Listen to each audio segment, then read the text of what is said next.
Over the years, some cars amassed cult followings, and one such icon is the Toyota Supra. The Supra's popularity peaked in the early 2000s when the A80 played a star role in the original Fast and Furious movie. In 2019, the Supra name returned, once again with a 3-litre straight-six engine, but this time the 2JZ motor was nowhere to be seen. So, does the A90 represent the return of a legend, or is it something entirely different?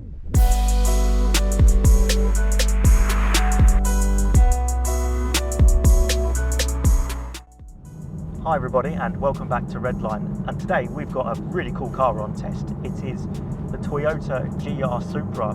Now, I appreciate we're a bit late in the day here. This car has been out for a couple of years, but it's my first chance to get behind the wheel of one of these. And it's a car that I've been intrigued by for some time.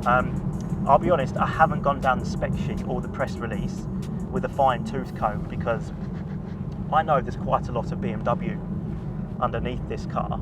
And what I wanted to do, I just wanted to get straight into it and see what it's like from a Toyota Supra kind of perspective, as opposed to just looking at the spec sheet and going, well, that's BMW, that's BMW, that's BMW. So let's get into the review, let's see what it's like, and see if we can have some fun in this rear-wheel drive sports car. Before we get too deep into the video, I just wanted to mention that we're not just a YouTube channel, we are in fact predominantly a print motoring magazine, and we've also got a fully interactive mobile phone app. So if you want to learn a little bit more about that, please do check out the links in the description below the like button. Loads of information there for you. And if you like this video, please like it, and of course subscribe to the channel. Okay, so first impressions when you get in the car, it doesn't take long to figure out that there is a lot of BMW here. You've got a B58 engine, you've got a ZF gearbox, although a manual is now available, and a lot of the interior furniture is BMW. The infotainment systems I drive, although Toyota have attempted to reskin some of it. But yes, there's a lot of BMW here. Now, the upshot of that is that actually this is a really, really entertaining car to drive. So all of those quality BMW traits that we've come to enjoy, great chassis, silky smooth engine, the gearbox. I mean, I know these ZFs can be a little bit sloppy at times, but actually when you put it into manual mode in this Supra, it is actually quite sharp. So yeah, all those things that we've come to love from a BM are present and correct here, which means actually this is a really entertaining sports car. You can just tip it into a turn, the chassis pivots nicely around you, you can get on the power and sort of invoke a little bit of understeer. It's really entertaining, really adjustable. The front end's nice and sharp. You know, you turn the wheel and the car sort of generally goes where you want it to. Okay, it's not the most fulsome steering in the entire world, but it is accurate. So yeah, there's a lot to love here. And if you've not driven a BMW previously, you'll just get into this car and go, oh wow, what a great handling sports car. And another thing to consider is that, I mean, it's not really a challenging car to drive. It's just a really nice, you could do plenty of mileage in this. It's a bit of a GT car. It's very comfortable. So it strikes this really nice balance between sports car and sort of long-legged cruiser, which I really enjoy. The Supra's platform was co-developed between Toyota and BMW in a bid to share R&D costs. But unlike its Z4 counterpart, the Supra is coupe only and the more driver-focused of the two cars. Early on in development, the two manufacturers went their separate ways, with Toyota responsible for their own design, chassis development, tuning and calibration. In the Supra, the familiar turbocharged six-cylinder engine, codenamed B58, produces 335 brake horsepower and 369 foot-pounds of torque, which sees it sprint to 62 miles an hour in 4.6 seconds and onto a top speed of 155 miles an hour. You can now also spec it with a 2-litre 4-cylinder engine, and there's the option for a manual gearbox. This brings with it a weight advantage, which should make the Supra even sharper to drive. Across the ground, the Supra feels as fast as its performance figures suggest, and it makes light work of our crappy British B-roads thanks to quality damping. Its standout trait, however, is its appetite for oversteer. Flick the traction control off, give it a boot full of power, turn the wheel, and it will rotate on demand. It's also beautifully balanced with a 50-50 weight distribution, which makes it easy to control and correct slides. The Supra can be a real hooligan when the mood takes you, and that's how a small, rear-wheel drive sports car should be. Another thing that I'm quite enjoying, a lot of these modern performance vehicles now have more driving modes than you know what to do with, and I love being able to individually configure things to my liking. That's also great, and this car does offer that. But there is also a really lovely simplicity to this Supra. So when you start the car up, you're just in a normal driving mode, which is nice and pleasant.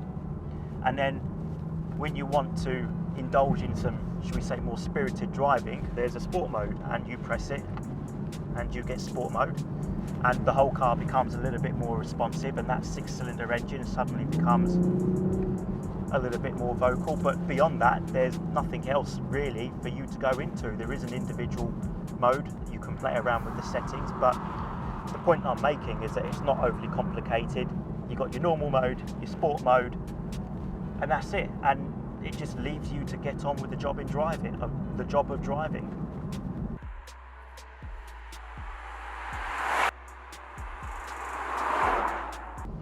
Let's talk about this car aesthetically, because there's a lot to be said for it.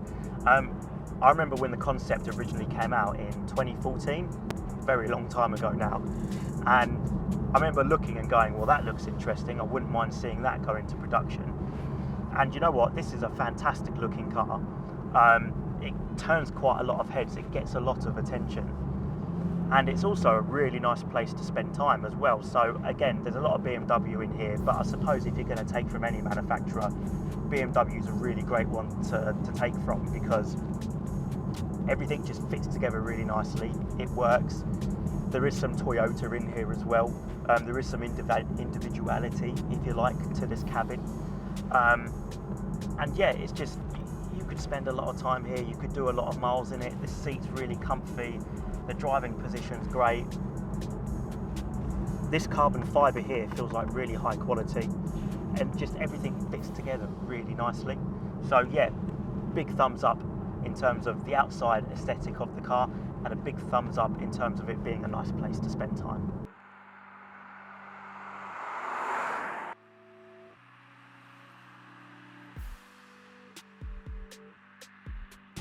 Right, let's summarise this GR Supra. So I do like it, I do like this car. I think the main thing to take away from here is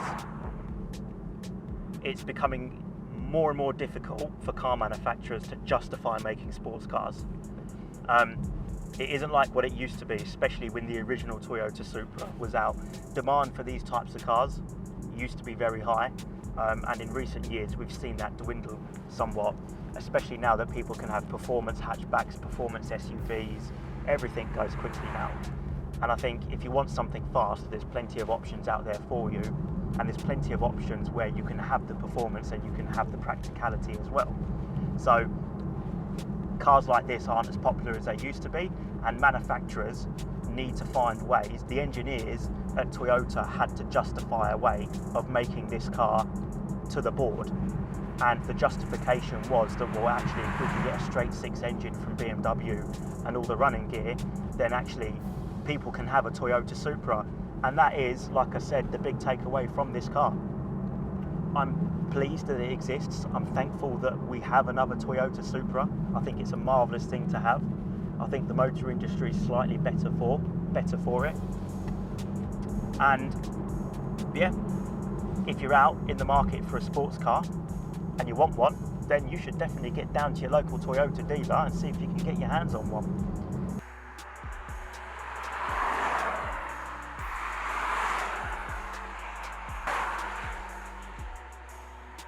In terms of the competition, I still think a Cayman GTS 4 litre is probably the best sports car in its class at the moment, because you get that mixture of amazing dynamic ability and that flat 6 engine, that 4 litre flat 6 engine. It really is a special vehicle.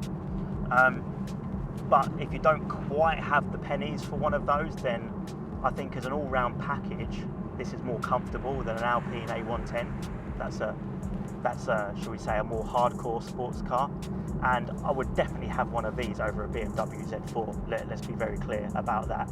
This is a cool coupe, and that is, I mean, it's a great car, but it's a roadster nonetheless, and I just don't think it quite has the appeal of this Supra. So yeah, I think this is nicely positioned in the sports car market. I don't know about a Lotus Emira. We haven't driven that yet. That opportunity will be coming quite soon, actually. We are waiting for a call from Lotus to come and drive the car. So yeah, I do think there's a lot to love about this Toyota Supra, and I'm just thankful that it exists.